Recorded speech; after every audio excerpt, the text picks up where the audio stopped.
Welcome to Language. Today we're going to spend some time thinking back and reviewing a few of the things that we've learned along the way. We're thinking about a future activity coming up called a test. It's coming up in just a couple of lessons, so we want to do our best to prepare for that. The tic-tac-toe board is on the floor. We're going to play boys against the girls tic-tac-toe. I'm going to ask the students in the classroom many questions. Students watching, you see how many you can answer, and maybe you can have a tic-tac-toe game there where you are keeping track of answers. Here's a sentence. Would you tell me what kind of sentence it is? You're going to just smile at me, not raise your hand. Rachel is helping her mother make dessert. Kendrick, kind of sentence? Declarative. Correct, you're on the board. A cherry pie would be nice. Lucia. It is declarative. What goes at the end of a declarative sentence? Noah. Question mark. Oh, I disagree. What goes at the end of a declarative sentence, Bree? Period. Correct, you're on the board. Listen to this sentence. Mix sugar with the cherries. Kind of sentence, Grayson. Declarative. I disagree. Mix sugar with the cherries. Alana. Imperative. Imperative. Could you tell me why that sentence was imperative and not declarative? Do we have three? All right, clear the board. The last person up puts 1 point up, and then we clear it over and we start over. So boys, maybe you'll get this round. Why was that sentence, mix sugar with the cherries, imperative, Ryan? You're right, it's telling you to do something. What goes at the end of an imperative sentence? Popcorn. Jalen. Correct, you may have a seat. Did you make the crust? Kind of sentence, Isaiah. Interrogative. Yes, Jalen, when you give a right answer, you're up here. I'm not going to say it every time, you just know to come. All right, so question mark goes at the end of that sentence. In that sentence, did you make the crust? The word you would not be a noun, but there is another noun in the sentence. Popcorn. Ivy. Crust. Crust would be a noun. Come on up here. Listen to the first sentence again. Rachel is helping her mom make dessert. There are several nouns from beginning to end. They are popcorn. Mikkel. Rachel, mom, and crust. Oh, you're so close. It would be Rachel, mother, and dessert. Good thinking. I can't quite have you up here, but you were very close. Have a seat. Listen to this sentence and be ready to tell me the plural noun that you hear. Mix the sugar with the cherries. Popcorn. William. Cherries. Cherries is plural. Come on up. Underneath your seat, you should have a practice piece of paper. Students watching, grab a quick piece of paper and join us. You're going to remain right here. I have some nouns that I'm going to give you in singular. You're going to give me the noun plural, spelling them correctly. When I call on you, you'll stand, say the noun, and then spell it. Ready? Pencil up. Thief. Go. The plural of thief. Brennan. Thieves. Would you spell it one more time, nice and loudly? Thieves. Thieves. Correct. Well done. Come on up here. Pencil up. Let's see where he's going. Oh, that gives the boys one. Clear the board. Here we go. And here's another round. Pencil is ready. The noun is Bible. The plural of Bible. Go. Think carefully. There's something you need to remember about this noun. Popcorn. Amory. Bible. Capital B-I-B-L-E-S. You are correct. I like the way she remembered a capital letter for Bible. Pencil ready? The noun is penny. P-E-N-N-Y. Go. Penny.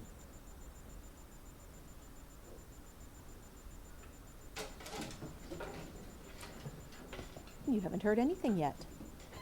Popcorn. Isaiah, pennies. Pennies, pennies. You are correct. Come on up here. Pencil ready. Man. Go. The plural of man. Popcorn. Ashby. Men, M-E-N. You are correct. Students watching, how many points have you gotten for yourself? How are you doing? Pencil ready? The plural of child is go. Write it down.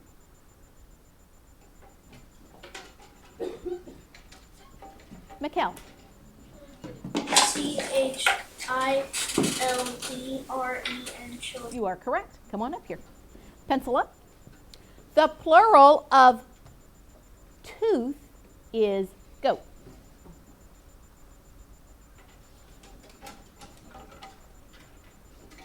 Tia. T-E-E-T-H-T. Correct. You are up. Come on, come quickly. Oh, okay. All right. Pencil ready? The plural of bench. Go. More than one bench. Popcorn.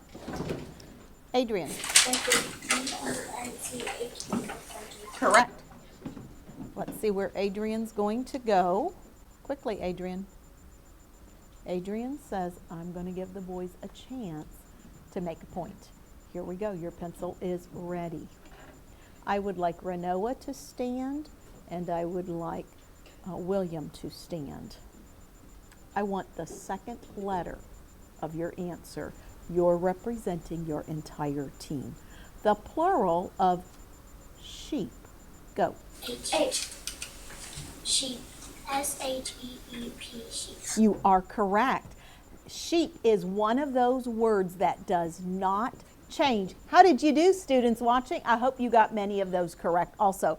Clear the board. We'll put our last point up. Turn your attention over to the screen. You can put the practice paper underneath your seat. There is one word that helps us remember the other words that do not change. We put them together in a particular order. Do you remember what that word was, Tim? Meats. Meats. M equals moose. E, L-A, antelope. D, deer. S, sheep. And if you'll remember meads, it will help you to remember letters or words that do not change their form when they go from singular to plural. Well, we've also learned a lot about commas. A comma helps to add clarity to our thoughts. We don't need a pencil right now, so it's under our seat. Allie, please hand me that paper. Would you tell me where we would put a comma in this sentence and why? Isaiah. We would put it after Allie because you're talking to Allie. You are correct. Come and take your place up here. Allie, we're talking to her, so we need a comma. Look at the second one. Read it with me. Yes, we will go to Grandma's. Where would we put a comma in this sentence? Amory, After yes. could you tell me why? Because we put a comma after yes so I know I'm getting understood. Excellent. Come on up here. I hope, Henry, that your room is clean. Sounds like something a mom might say. Where would we put a comma, Bree? After Henry and before Henry. Stand if you agree. Ooh, well done. You may have a seat. Students watching, I hope you got that as well. We would put a comma before Henry's name and after Henry's name because we're speaking to him in a sentence. Now, boys and girls, I've noticed something, and maybe you did as well. In sentence number 2, yes, we will go to Grandma's. It kind of looks like something might be missing, like the thought isn't quite complete. Can you think of what we might do to fix that? What could we do, Noah? We could put a period at the end. Well, we could, but whenever we see an apostrophe S after a noun, it means that that noun is showing that something belongs to it. What could belong to Grandma? Maybe a word that might be missing here that we could add so we had a complete thought. It could be Grandma's house, like That would be a really good answer. that in Grandma's house or in the backyard. You're right. So why don't we add the word house here? Now, if we do that, yes, we will go to Grandma's house. What kind of punctuation would we need to put here, Alana? A period. Could you tell me why? Because it's an imperative sentence. Yes.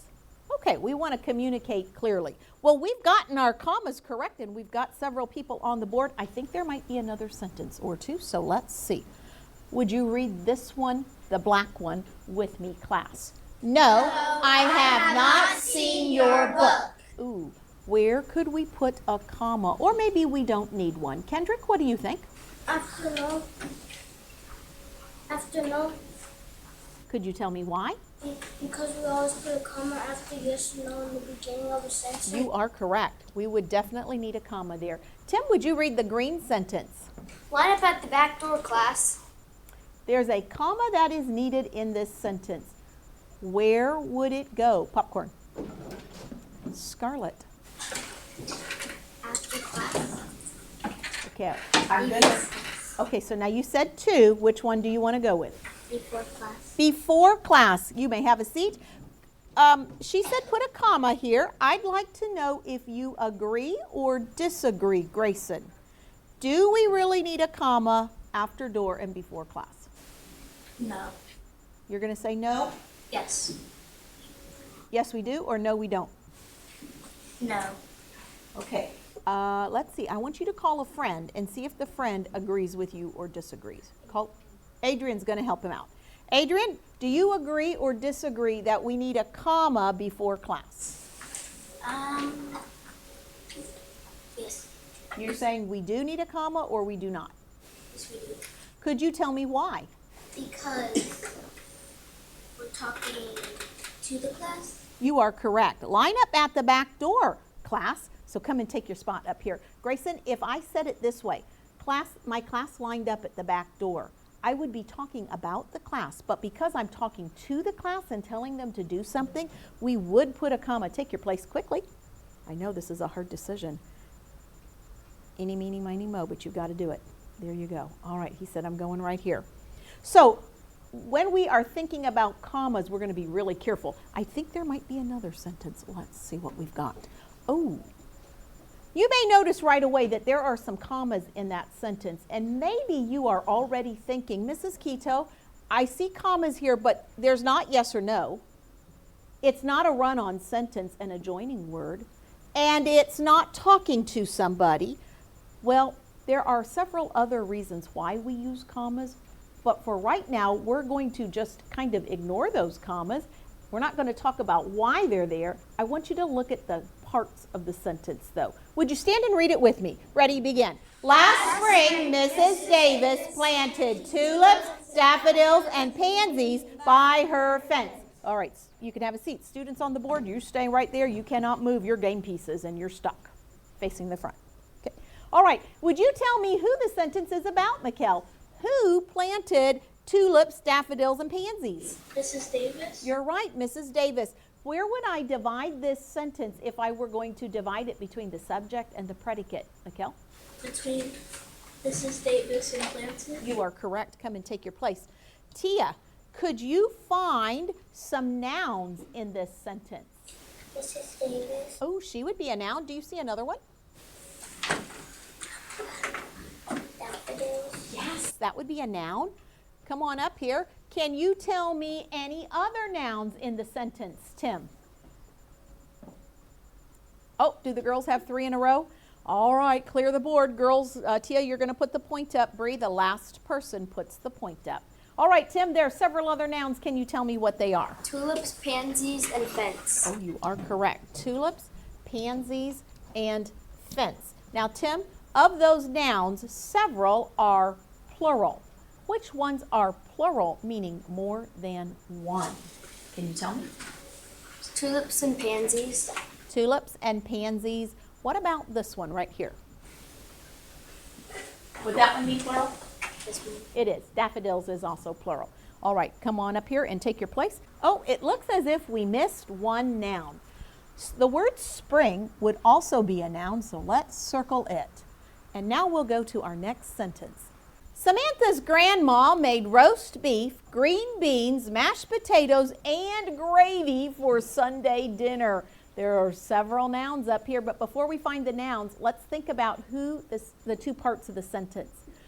Who is this sentence about? Who's doing the action in this sentence? Noah?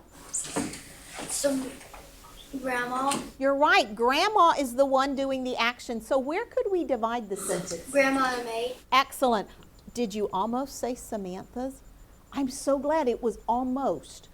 What is it about that word Samantha's that should be like a flashing light saying this is not a noun in this sentence? Monroe, do you know what it is? Apostrophe S. You're right. We know this is not a sentence, not a noun, because of that apostrophe S. I'm so glad you knew that. Come on up here and take a place up here, Monroe. All right, there are some nouns that we see in the sentence. Can you find a couple of them, Alana? Roast beef, green beans, and mashed potatoes. Woo! Roast beef, green beans, and mashed potatoes. I think I'm going to Grandma's house for lunch. Come on up here, Alana. All right, there's a couple other nouns. Royanne, can you find them? Grady is one. Grandma. And Grandma is one, yes. All right, then look carefully. Popcorn. Renoa. Sunday. Well, in this sentence, Sunday is telling what kind of something else. So look carefully. What might Sunday be telling or describing? Dinner. Yes, it is describing dinner. So in this sentence, Sunday has a different job than being a noun. You're up. And Royanne, you got 3 in a row already? All right, put your point up there, boys. Clear the board. Now, I have something to show you up here. And when you see it, are you ready? I want you to try and think, where does this animal probably live? Are you ready to see it? Where do you think that animal would live, Isaiah? In Antarctica. In Antarctica. So it would be hot or cold there, Isaiah? Cold. Really cold. Could you tell me why you think that animal might live in a cold place, Royanne? Because it has a lot of fur. It does. It has a lot of fur. This is called a snow leopard. A snow leopard is another nocturnal creature, probably one that we won't see in our backyard. As we look at our language page today, we're going to find out some things about snow leopards, like why do they have such thick fur?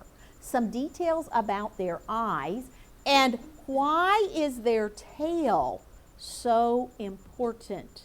As we are looking at our page and we're working through it, you're paying attention to those details about the snow leopard. There's one fact in our page that would help you to know, would this be a good pet for you to have? So you're going to watch for that one fact. Take your language book and join me at page 35.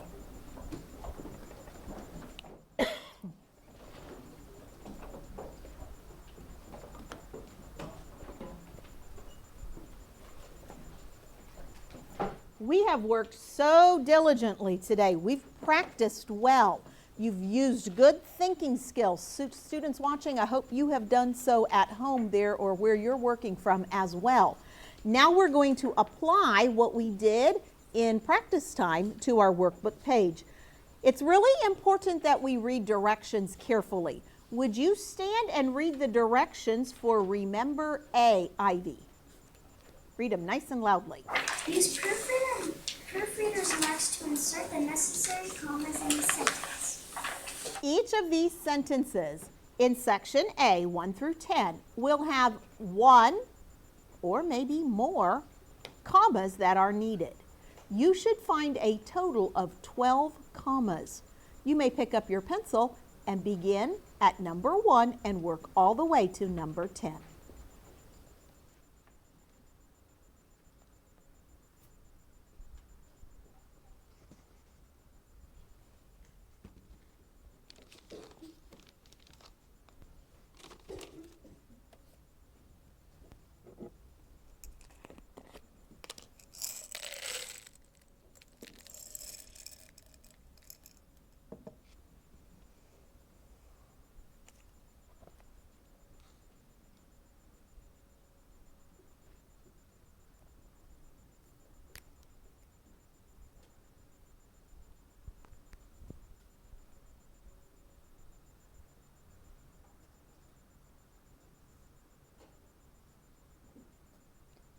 Get a piece.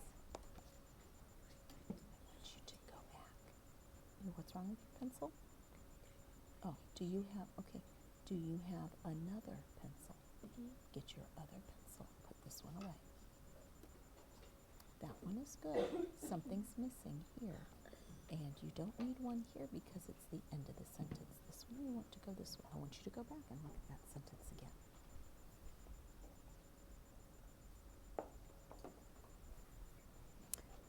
Go get one. Go get one.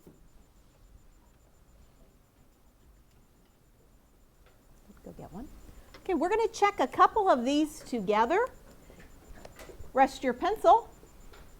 Number 1, would you read the sentence and then tell me where commas go at the end? Charlotte, number 1.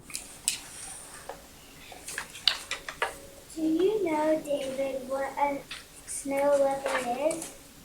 Put a comma before and after the. Excellent. Go get a piece of candy. Okay, number 2, Renoa. Do this one. Yes, I saw a picture of one on the front of a book. Put a comma after yes. Correct. Go get a piece. Kendrick, you're up. Number 3. Did you see the color of their coats, Allie? Put a comma before Allie. Because we're talking to her, aren't we? Go get a piece. Okay, number 4, Ashby. No, they are different from other leopards. Comma before, comma after no. Good. After no is correct. You may go get a piece of candy. And Isaiah, number 5. Yes, their coats are light gray and very thick. Put a yes after yes. Put a comma after yes. That is correct. Go get a piece. Now we're going to check 6 through 10 a bit later. Students watching, you're going to check that with your on-site teacher. Go to, remember, B. Put your finger there. Would you stand and read the directions for me, William? Draw a line between the two parts of the sentence.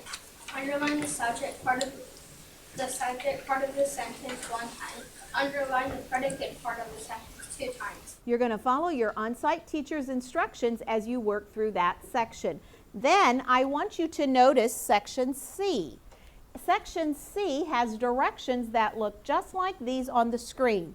Correct each run-on sentence by rewriting it. What does the word rewriting mean, Jalen? To retrace. Well, not retrace, but if you rewrite the sentence, does that mean you're just going to add a word or two? Or you're going to write the entire sentence again? Right, entire sentence. You're right. It means to write the entire sentence again. Now notice how you're going to fix it. You're going to use a comma and the best joining word. Here are your 3 choices: and, but, or. So you're going to read the sentence, find where you could use a comma and a joining word to fix it, and then rewrite it below. Check it carefully with your on-site teacher when you have finished it. You'll follow your teacher's instructions as you conclude this page.